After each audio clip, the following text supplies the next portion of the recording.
오늘은 선한 청지기의 삶이라는 제목으로 하나님 말씀을 증거하고자 합니다. 그리스도인으로 살아가면서 믿음과 진실을 지킨다는 것은 당연하지만 결코 쉽지 않음을 우리는 경험합니다. 그리스도인으로서 살아가면서 하나님 말씀대로 살아가는 것은 우리에게 기쁨이요 열매 맺는 삶이지만 세상에서 그와 같은 방식으로 살아가는 것은 유독 절제가 필요하고 포기하지 않는 열정을 우리에게 요청하는 것이죠.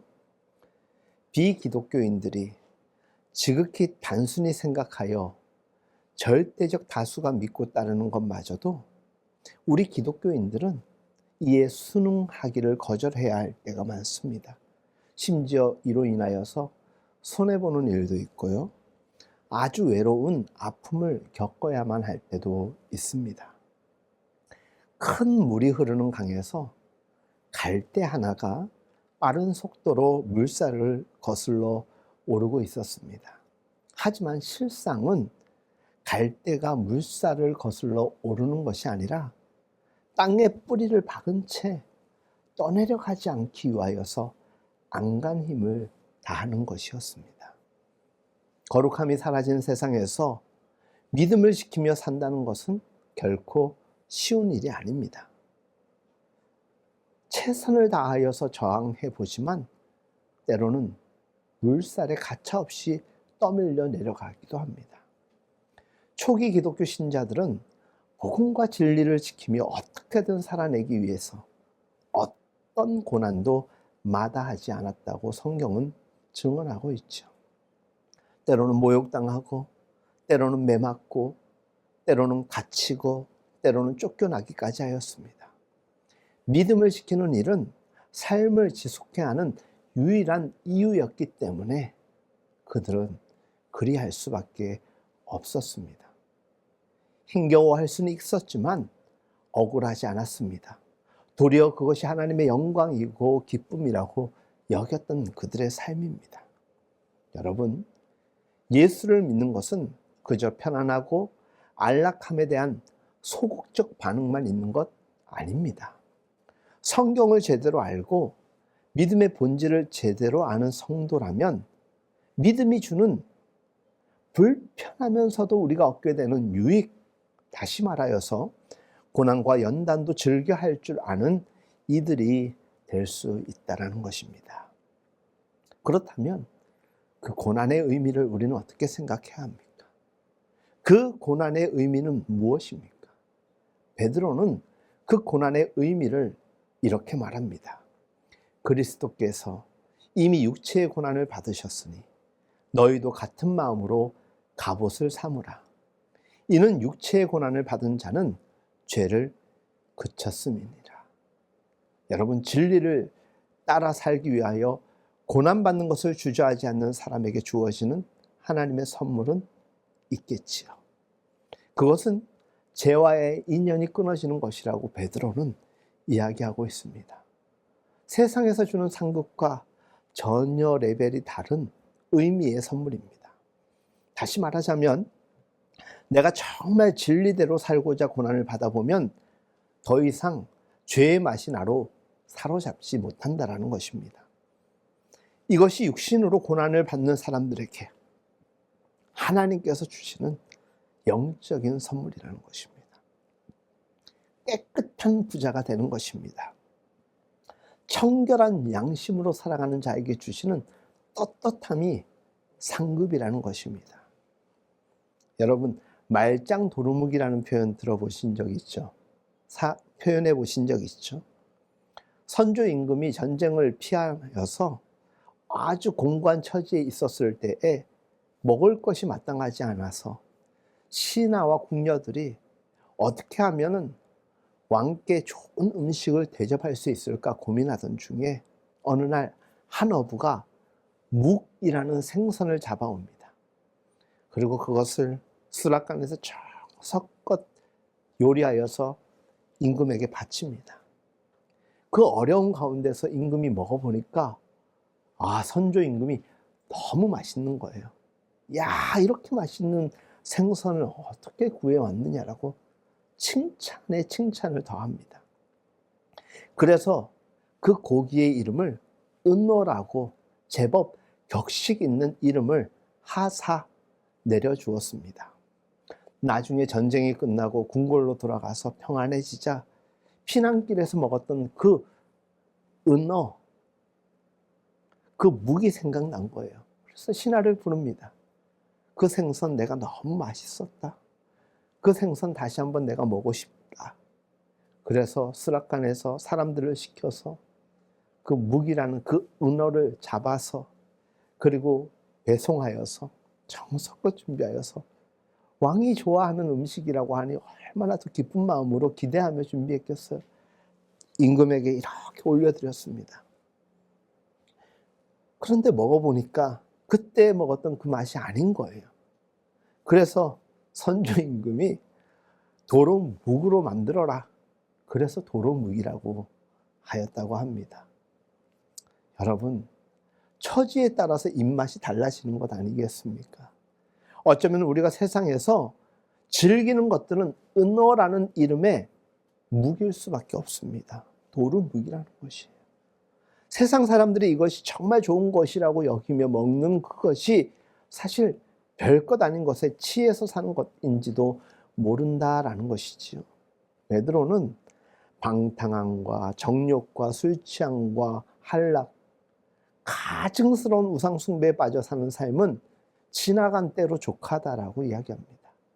오늘 바로 우리에게 그 메시지를 전하며 새로운 삶의 뉴 라이프에 도전하라고 우리에게 제안하고 있는 것입니다. 지나간 삶을 돌아보십시오. 그리스도 안에 있는 이전의 삶을 돌아보십시오. 그리스도를 알고 그 이후의 삶도 한번 생각해 보십시오. 여전히 옛삶을 그대로 반복하며 살아가는 이들도 있지만 주님을 알았기에 이제는 새로운 마음으로 살아가는 이들 우리 주변에 있습니다. 우리는 그들을 그리스도인, 진실한 그리스도인, 그리고 자유한 자라고 이야기합니다. 물질에 기속당하고 억압당하고 매어있는 이들 얼마나 많습니까? 권력에 집착해 있는 이들이 얼마나 많습니까? 있으면야 좋지만 그것 없어도 내 수고와 내 열정으로 하나님을 위하여 이 땅을 위하여 살아가는 것으로서 행복한 그 어떤 것에도 매이지 않습니다. 못 벌어도 스트레스 안 받습니다. 높은 지위에 올라가지 않아도 부끄럽게 여기지 않습니다. 왜? 내가 최선을 다한 삶에 대한 하나님의 인정을 알고 있기 때문에 그 모든 것에 자유하다라는 것입니다. 진리가 너희를 자유케 하리라. 요한복음의 말씀이 있죠. 방탕에 빠져 사는 삶은 지나간 때로 족한 거예요. 허망하기 짝이 없는 그 욕망, 욕심, 지난 날로 충분히 경험하지 않았습니까? 베드로 사도가 우리에게 들려주는 이야기입니다.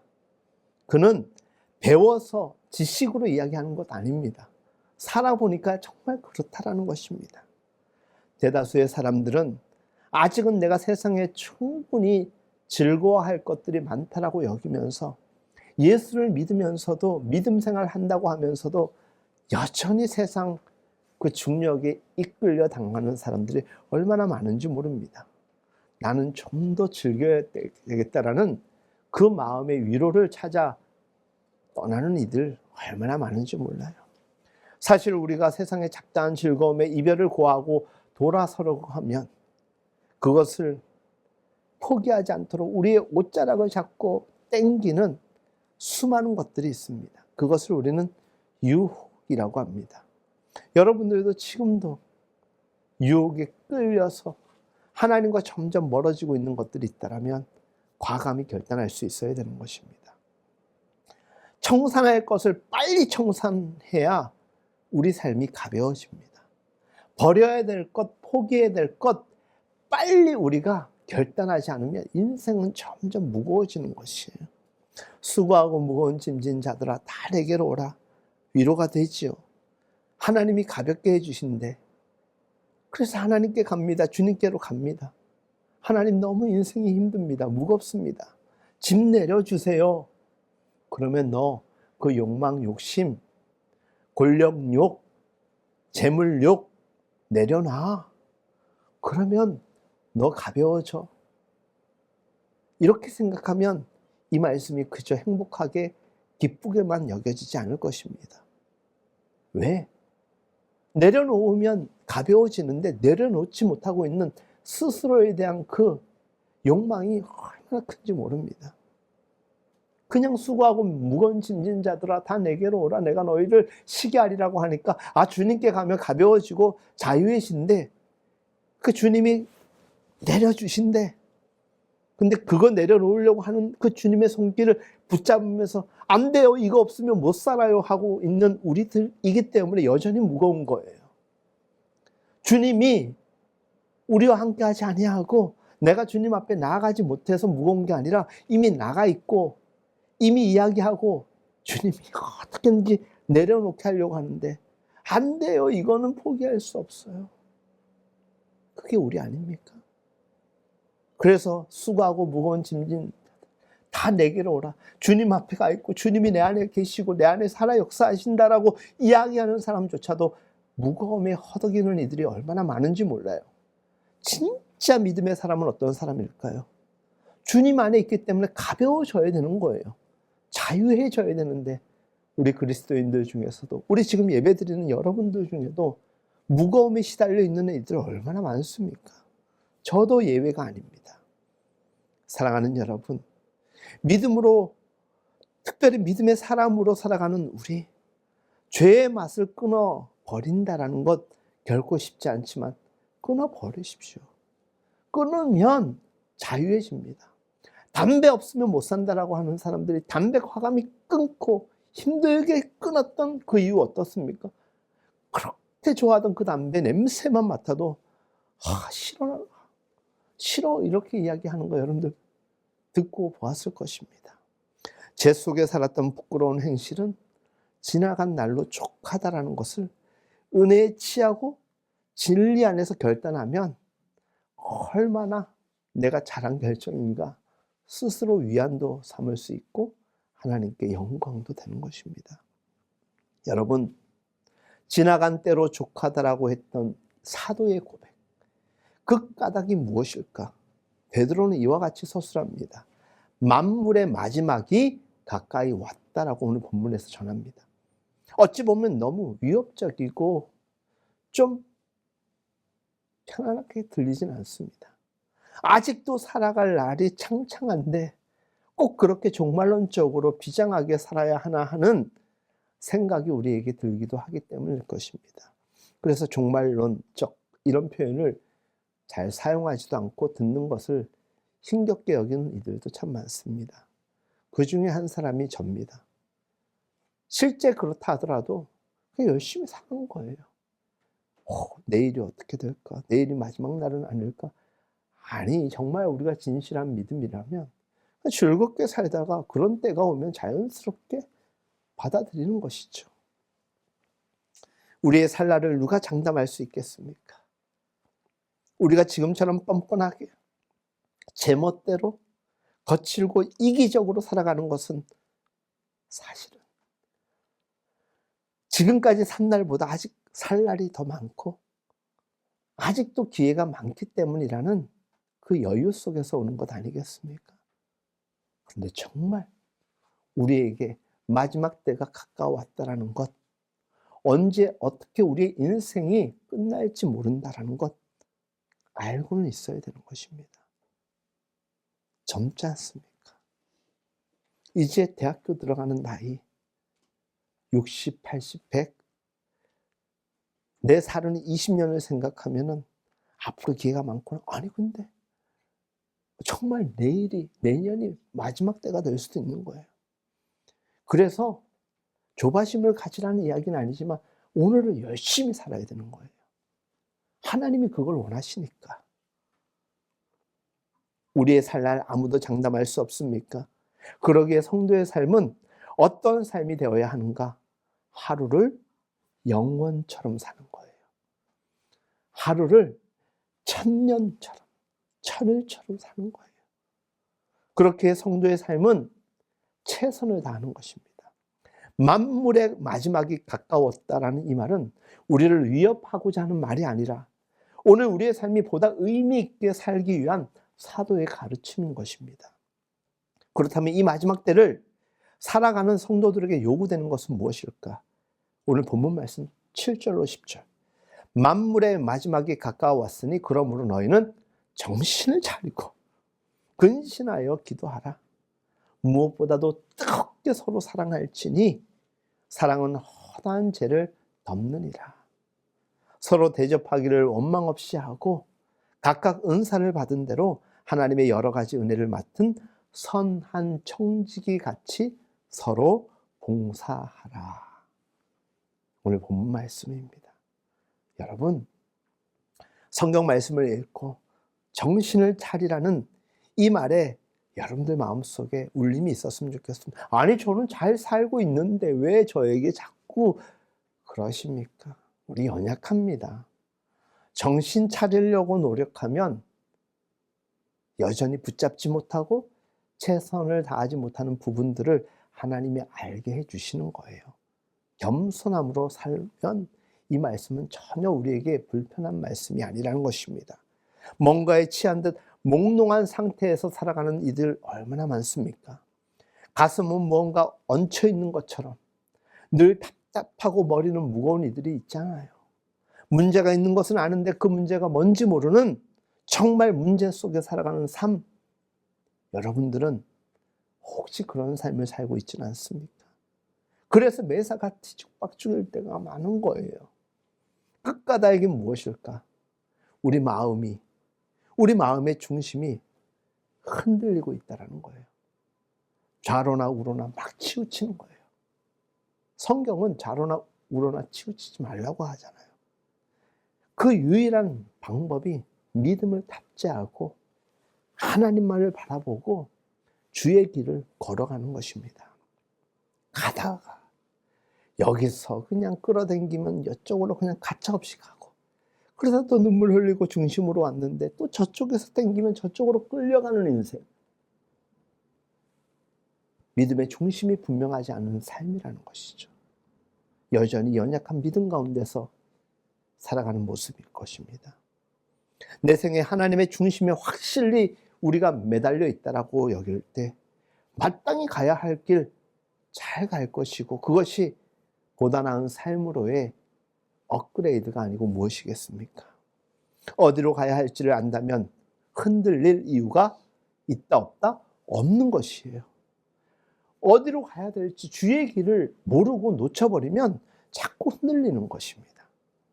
오늘 우리 시대는 모든 사람들이 꼭 그와 같지는 않지만 뭔가에 홀려서 갈 바를 몰라 하는 이들이 얼마나 많은지 모릅니다. 그렇다면 오늘 본문에서 말하는 깨어 있으라 라는 것은 어떻게 우리가 받아들여야 될까? 오늘 본문은 그 해결책을 아주 단호하면서도 분명하게 이야기합니다. 잘 들어보십시오. 정신을 차리고 근신하여 기도하는 방법밖에 없다라는 거예요. 그래서 제가 여러분들에게, 저도 여러분들도 기도해야 된다라고 말씀을 전하는 것이죠. 기도는 하나님의 뜻을 받아들이는 열망으로부터 시작되는 것입니다. 그 열망을 이루기 위하여, 집중하기 위하여 하나님과 대화하는 것이죠. 그것이 바로 영적인 대화인 기도예요. 기도를 통하여 방법을 구하는 것이고요, 하나님으로부터 주시는 위로와 힘과 능력을 공급받는 것이에요. 하나님 앞에 엎드려서 자기를 돌아보는 시간인 정도가 아니라 몽롱함과 희미함에서 깨어나는 분명함을 얻을 수 있는 유일한 방법이 기도라는 것이에요. 지금부터 대략 한 15년 전에 아내와 함께 배낭여행을 다닐 때였습니다. 터키의 어느 호텔에 딱 들어갔을 때 메모지를 찾으려고 급히 메모할 것이 있어서 서랍을 딱 열었는데, 서랍을 딱 여는 순간 화살표 하나가 딱 표시가 되어 있으면서 그 밑에 이렇게 써 있어요.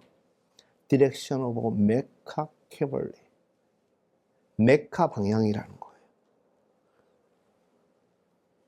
하루 5번씩 메카를 향하여서 무릎을 꿇고 기도하는 무슬림들을 위하여서 메카 방향을 곳곳에 안내하고 있었던 것입니다. 일상의 흐름을 끊고 정해진 시간에 자기가 기도를 해야 된다라는 그 단호함으로 무릎을 꿇고 있는 것 쉬운 게 아닙니다. 그래서 이슬람 지역에 가면 그 정해진 시간에 타종이 울립니다. 아니면 사이렌이 울립니다. 그러면 일제히 그 사람들은 그것이 어디가 되었든 그 자리에서 무릎을 꿇고 엎드려서 기도의 시간을 갖습니다.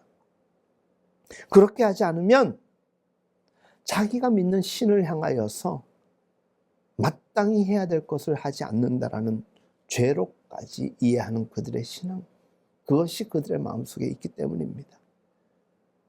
무슬림을 인정하고 무슬림처럼 살자라는 이야기는 아니지만 그와 같은 믿음의 정신이 우리에게도 있다라면, 그래서 우리가 말씀을 붙잡고 살고자 한다라면, 그래서 그런 자, 정말 하나님께서 보내신 자의 삶을 산다라면 정말 우리 위대하지 않겠습니까?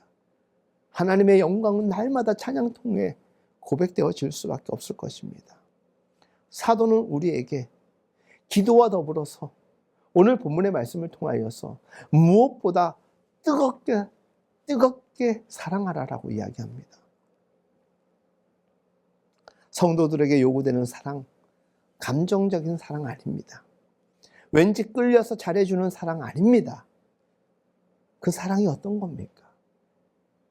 하나님께서 아무 근거 없고 노력 없고 진실함을 찾을래야 찾을 수 없었던 우리를 포기하지 않고 사랑으로 구원의 역사에 동참케 하신 그 사랑을 받은, 우리가 경험하고 알고 있는 그 믿음의 중심에 있는 그 사랑, 그 마음으로 사람을 사랑하라는 거예요. 사랑할 수 없는 대상이 발견되지 않을 수밖에 없어요. 왜?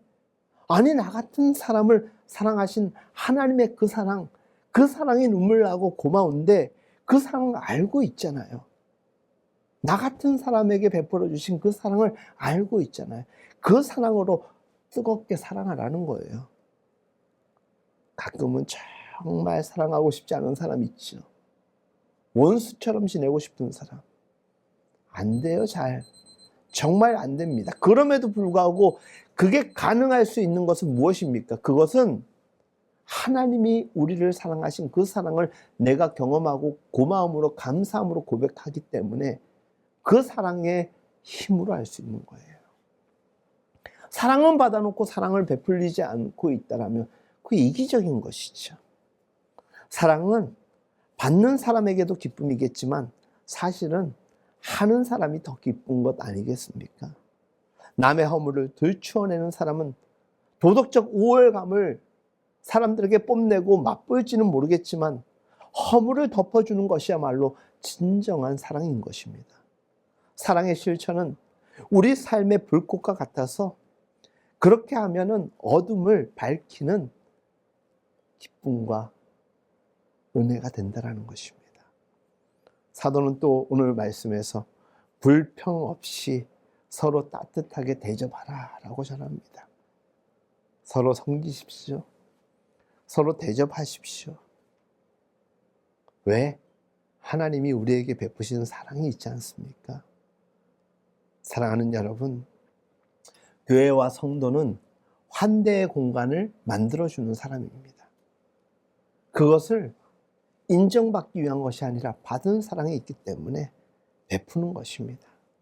세상에서 냉대를 받던 사람이 교회에 오면 마음이 편해지는 것. 이것이 하나님이 원하시는 방법입니다. 세상에서 냉대를 받은 아픈 사람들이 사막의 오아시스처럼 여기는 곳, 저는 그곳이 교회이고 그런 대상이 그리스도인이었으면 좋겠습니다. 그런 이들을 바로 성도라고 하는 거예요. 스스로 성도라고 이야기하면서 그렇게 살고 있지 않으면 명목상 성도, 명목상 그리스도인인 거예요. 이름뿐인 성도라는 거예요. 성도가 아닌 거예요. 하나님은 끝까지 믿음을 지킨 사람들에게 장막을 쳐주신다라고 약속하십니다. 그 약속을 믿는 사람들은 서럽고 쓰린 마음으로 살아가는 이들에게, 모든 그런 자들에게 또 다른 장막을 쳐주는 사람이 되어가는 것입니다. 사랑하는 여러분, 우리가 믿음 안에서 일을 할 때 조심해야 됩니다. 열심히 봉사하다가도 낙심하는 사람들이 얼마나 많은지 모릅니다. 사실 자기의 역량을 벗어날 정도로 일하는 것은 덕스럽지 못한 것입니다. 착한 사람일수록 이상하게도 낙심하는 경우가 참 많습니다. 착해서만 안 됩니다. 지혜로워야 됩니다. 그래서 페이스 조절이 신앙인들에게도 필요한 것이죠. 때로는 물러날 줄도 알아야 되고 또 지속해야 될 때도 있겠죠. 만일 누가 말하려면 하나님의 말씀을 하는 것 같이 하고, 누가 봉사하려면 하나님이 공급하시는 힘으로 하는 것 같이 하라. 이는 범사에 예수 그리스도로 말미암아 하나님이 영광을 받으시게 하려 함이니 그에게 영광과 권능이 세세에 무궁하도록 있을지어다. 아멘. 성도는 어떤 일을 하든지 하나님과의 관계를 염두에 두는 사람입니다. 기독교인들은 하나님의 눈으로 세상을 보고 하나님의 손발이 되어 살아가는 사람이잖아요. 누구를 대하든지 하나님이 대하는 방식으로 우리 또한 사람을 대하는 것이 하나님이 요청하시는 방법인 것입니다. 그러니 아무도 함부로 대해서는 안 됩니다. 생전 다시 볼 일이 없을 사람처럼 여겨서는 안 됩니다. 하나님의 형상을 지닌 존귀한 존재로 우리는 인정할 수 있어야 되는 것입니다. 이 마음 하나 얻지 못한다라면 우리가 그리스도인이라 함이 도대체 무슨 의미가 있겠습니까?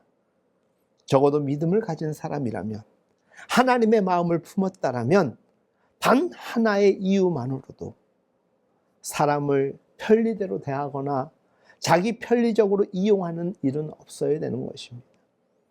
사랑하는 여러분, 흐트러진 마음이 있다면 정신을 차려야 됩니다. 정신을 가다듬어야 합니다. 정말 마지막 때일 수 있지 않습니까? 시간이 많지 않을 수 있습니다. 이 말씀은 이번에 어머니의 장례 예식을 어제 마치면서 3일 내내 들었던 생각입니다. 더없이 충분히 다시금 느낄 수 있었던 말씀입니다. 우리 삶이 가벼워지고 자유해지기 위해서는 버려야 될 것 과감히 버릴 수 있어야 되고, 분명히 잡아야 될 것만 잡으십시오. 이것 잡고 저것 잡고 저것 잡고 하다 보니까 온통 힘은 다 분산이 되니까 정작 잡아야 될 걸 잡을 힘이 집중이 안 되는 거예요. 이것만 잡으면 살 수 있는데, 아니 이건 이거 잡고 싶고 왼쪽은 이거 잡고 싶고, 진짜 잡아야 될 건 발로 몸으로 그냥 기대고 있으니까 그냥 좌충우돌하는 것이죠. 정말 붙잡아야 될 것이 무엇인가 생각해 보십시오.